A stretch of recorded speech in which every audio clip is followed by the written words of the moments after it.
கடந்த அரசாங்கத்தில் இருந்த அமைச்சர் ஒருவர் எதிர்க்கட்சியில் இருந்த பாராளுமன்ற உறுப்பினர் ஒருவருக்கு வாகனம் ஒன்றை விற்பனை செய்துள்ளார்.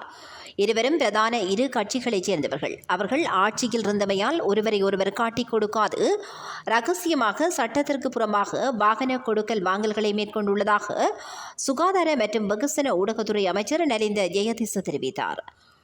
களுத்துறையில் நேற்று திங்கட்கிழமை இடம்பெற்ற நிகழ்வொன்றில் கலந்து கொண்டு உரையாற்றும் போதே நலிந்த ஜெயதிச இவ்வாறு குறிப்பிட்டார். அமைச்சர் மேலும் தெரிவிக்கையில், களுத்துறை மாவட்டத்தில் உள்ள 10 தொடக்கம் 12% வீடுகளிலேயே வாழ்ந்து வருகின்றனர். அவ்வாறான மக்கள் தமது வாழ்க்கை தரத்தை மேம்படுத்திக் கொள்ள விசேட நிவாரணம் வழங்கும் வேலைத்திட்டம் முன்னெடுக்கப்பட்டுள்ளது. அதற்கமைய 155 குடும்பங்களுக்கு வீட்டு நிர்மாண திட்டங்களுக்கான நிவாரணம் வழங்கப்பட உள்ளது. இதற்காக 155 மில்லியன் ரூபாய் நிதி ஒதுக்கீடு செய்யப்பட்டுள்ளதுடன் அவற்றில் 42 மில்லியன் ரூபாய் பகிர்ந்தளிக்கப்பட்டுள்ளது.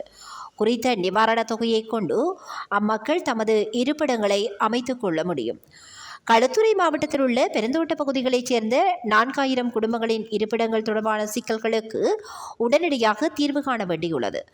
அதற்கமைய இங்கிரிய கமகம தோட்டத்தில் உள்ள 25 குடும்பங்களுக்கு இந்திய காப்புறுதி வீட்டு திட்டத்தின் கீழ் 70 மில்லியன் ரூபாய் நிதி ஒதுக்கீடு செய்யப்பட்டுள்ளது. வீடமைப்பு நிர்மாண அதிகார சபையின் நிதி உதவி மற்றும் கடன் உதவி திட்டத்தின் கீழ் பெருந்தோட்ட வீடமைப்பு தொடர்பான விசேட திட்டமும் தயாரிக்கப்பட்டுள்ளது. மேலும் அரச ஊழியர்களுக்காக தொடர்மாடி குடியிருப்புகளை அமைத்துக் கொடுக்கவும் எதிர்பார்க்கப்பட்டுள்ளது.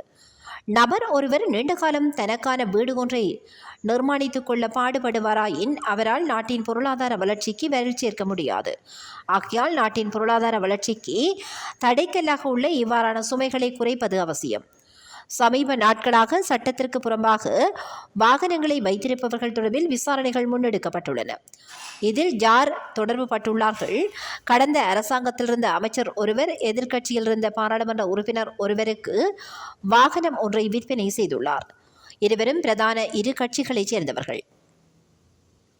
முன்னரே இவ்வாறான ஊழல் தொடர்பில் ஏன் வெளிப்படுத்தவில்லை என கேட்க வேண்டாம்.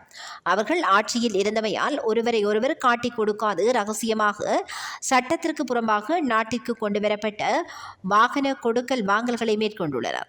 இந்த கடந்த கால அரசாங்கத்தினர் தமது வியாபாரங்களுக்காக மாத்திரமே ஆட்சி செய்தனர். எனினும் நாம் மக்களுக்கு செயல்படும் அரசாங்கம். அதற்காகவே நாம் அனைவரும் ஒன்றிணைந்து உள்ளோம் என அமைச்சர் நலிந்த ஜெயதிச தெரிவித்தார்.